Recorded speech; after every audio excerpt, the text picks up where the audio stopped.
India एक ऐसा देश जहां विविध इतिहास और समृद्ध विरासतें हैं, अक्सर अपने भूतकाल से जूझता रहता है। हाल ही में एक विवाद ने इस संघर्ष को फिर से उजागर किया है।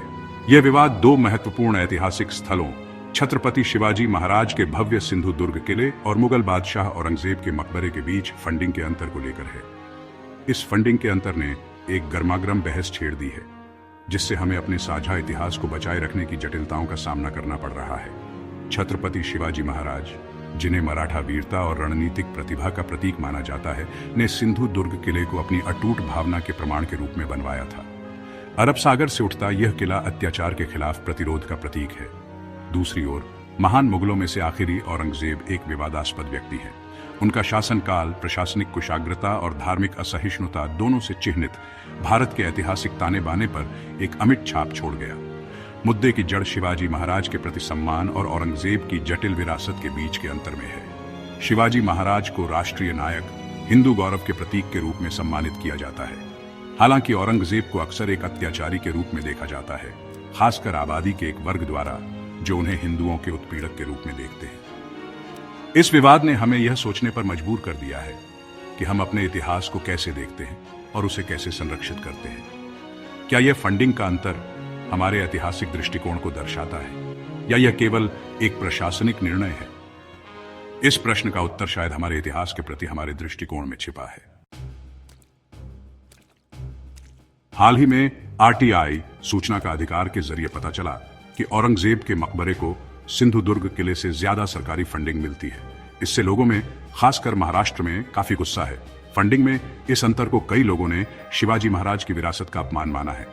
सोशल मीडिया प्लेटफॉर्म बहस का अड्डा बन गए हैं। #रिस्पेक्ट शिवाजी महाराज और #सेव आवर हेरिटेज जैसे हैशटैग देश भर में ट्रेंड कर रहे हैं। लोगों की भावनाओं को इस धारणा से और बल मिलता है कि वर्तमान राजनीतिक व्यवस्था औरंगजेब जैसे व्यक्तियों का महिमा मंडन करके इतिहास को फिर से लिखने की कोशिश कर रही है। यह धारणा, चाहे सही हो या गलत, ऐतिहासिक शख्सियतों और वर्तमान समय में उनके प्रतिनिधित्व से जुड़ी गहरी भावनाओं को उजागर करती है। औरंगजेब से जुड़े प्रतीकों पर हाल ही में हुई हिंसा और तोड़फोड़ की घटनाओं ने आग में घी डालने का काम किया है। ये घटनाएं हालांकि कई लोगों द्वारा निंदा की जाती हैं, इस मुद्दे की अस्थिरता और ऐतिहासिक शिकायतों के वर्तमान में फैलने की संभावना को रेखांकित करती हैं। भावनाओं और ऐतिहासिक बोझ के इस भंवर में फंसी सरकार के सामने ऐतिहासिक संरक्षण को समकालीन संवेदनाओं के साथ संतुलित करने का कठिन काम है। वर्तमान नीति, जबकि राष्ट्रीय महत्व के सभी ऐतिहासिक स्थलों को संरक्षित करने का लक्ष्य रखती है, अनजाने में महत्व का एक पदानुक्रम बनाती हुई प्रतीत होती है। कम से कम लोगों की नजर में तो यही है। सरकार का तर्क है कि फंडिंग साइट की संरचनात्मक स्थिति प्राकृतिक तत्वों के प्रति इसकी संवेदनशीलता और आने वाले लोगों की संख्या जैसे कारकों पर आधारित है। हालांकि आलोचकों का तर्क है कि ये मानदंड सिंधु दुर्ग किले जैसे स्थलों के सांस्कृतिक और ऐतिहासिक महत्व को पर्याप्त रूप से संबोधित नहीं करते हैं, जो आबादी के एक बड़े हिस्से के लिए बहुत भावनात्मक मूल्य रखते हैं। इसके अलावा फंडिंग प्रक्रिया में पारदर्शिता की कमी ने स्थिति को और भी बदतर बना दिया है। फंड कैसे आवंटित और उपयोग किए जाते हैं, इसकी स्पष्ट समझ लोगों की चिंताओं को दूर करने और भारत की विविध विरासत को संरक्षित करने के लिए सरकार की प्रतिबद्धता में विश्वास को बढ़ावा देने में बहुत मदद करेगी। जैसे जैसे हम इन उथल पुथल भरे पानी से गुजरते हैं, यह याद रखना जरूरी है कि इतिहास एक पत्थर की लकीर नहीं है। यह गौरव, अत्याचार, बलिदान और लचीलेपन के धागों से बुना हुआ एक जटिल ताना बाना है। हमारी ऐतिहासिक विरासत को संरक्षित करने के लिए एक सूक्ष्म दृष्टिकोण की आवश्यकता है, जो हमारे अतीत के उज्ज्वल और अंधेरे दोनों अध्यायों को स्वीकार करता है।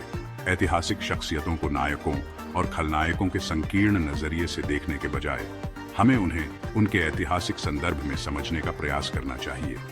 यह सूक्ष्म समझ तब उनकी विरासत को संरक्षित करने के हमारे दृष्टिकोण को सूचित करेगी, यह सुनिश्चित करते हुए कि आने वाली पीढ़ियों को भारत के अतीत की एक पूर्ण और निष्पक्ष कहानी विरासत में मिले। अंततः लक्ष्य हमारी विरासत पर साझा स्वामित्व की भावना को बढ़ावा देना होना चाहिए। इसमें हमारे अतीत के बारे में खुले और ईमानदार संवाद शामिल हैं, तब भी जब यह असहज हो। इसके लिए हमें अपने और उनके द्वंद्व से आगे बढ़ने और यह पहचानने की आवश्यकता है कि हमारा इतिहास अपनी सभी जटिलताओं के साथ हम सभी का है। तभी हम वास्तव में अपनी समृद्ध और विविध विरासत के संरक्षक होने का दावा कर सकते हैं।